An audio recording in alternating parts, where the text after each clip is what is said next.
Okay guys, here's the ingredients for the brine. I will use 6 Goldeye frozen, and I'll use 1 cup of the pickling salt, half a cup of the brown sugar, 1/4 cup of the maple syrup, 1/8 of a cup of ground pepper, 1 tablespoon of rosemary. I'll use 10 to 12 of the bay leaves. I'll use 2 tablespoons of garlic powder. You can use minced garlic as well. I'm substituting with garlic powder. 1/3 of a cup of soy sauce. And then I'll add to all of this, I will add 6 cups of boiled water, hot water, to ensure that the pickling salt and other ingredients dissolve.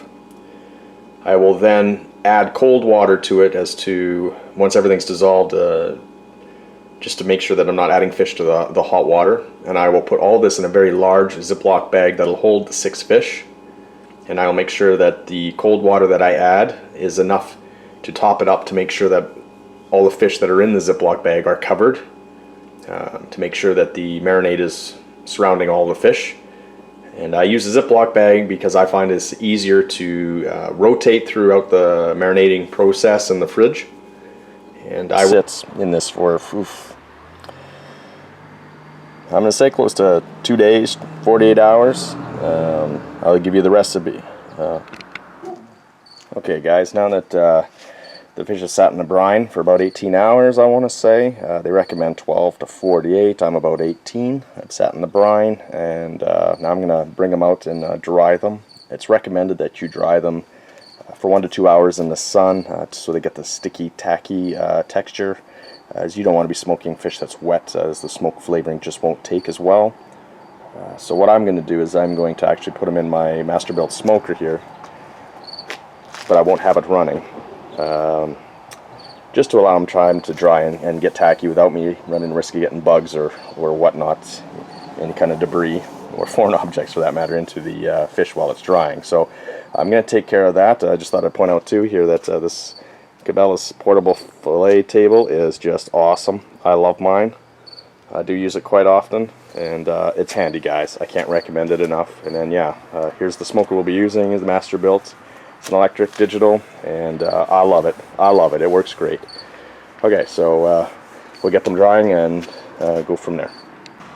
Okay guys, just another tip before I actually start smoking is I usually line the bottom of the smoker with tin foil on the bottom drip pan. It really makes cleanup a lot easier. This isn't 100% clean, my smoker, but I do clean it before every smoking process I do. That's the neighbor's dog Bang. I'm sure you can hear him.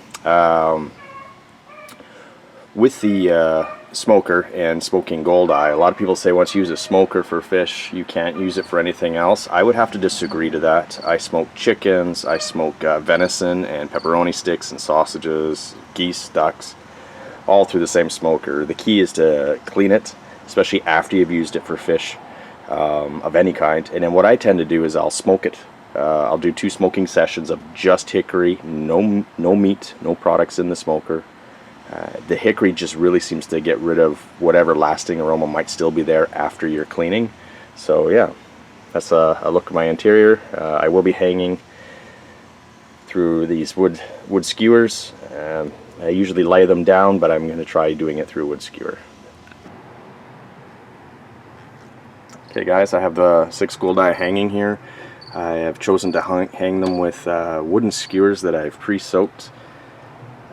They sat for about an hour in room temperature, lukewarm water, and I've put in a second drip pan. It's right here. You can get these from any of the dollar stores. It's just basically a foil pan, very cheap. The reason being is you're still going to have brine that's dripping off them, and Goldeye are a very oily fish, so it just will make for a quicker and easier cleanup. So I have the 2 that I've made. I have this here, and then the tin foil wrap that I put on the very bottom pan. I have set the timer for 2 hours at 180 degrees Fahrenheit.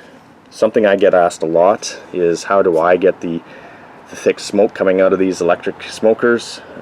This right here, guys, I can't stress this enough. You need to make sure that that vent is open. I know you may want to seal this to create more of a smoke, and contain the smoke more. But honestly, guys, if this isn't open, you're not going to get enough oxygen to make the wood burn.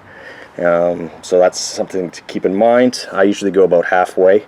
Now, if I can get away tightening it up, I will, but I usually leave them halfway open.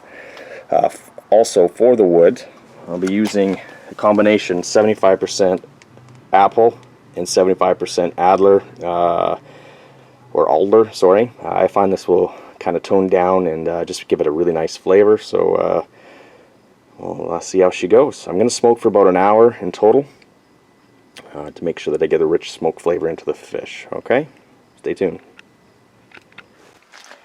Okay, so I bumped it up from 180 degrees Fahrenheit to 200 Fahrenheit. I'm going to cook at this for about another half hour. Then I'll add the wood chips, which I did soak in the brine to give even more flavor to the alder and applewood mixture. And like I say, I'll go for another half hour. Then I'll add the wood chips. I'll make sure the chamber is filled with smoke for an hour.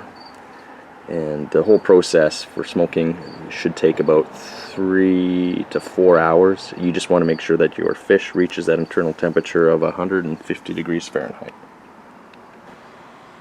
Okay, as you can see, I've added the chips, and you can see I'm smoking. I swear, guys, the key is to make sure that those vents are open.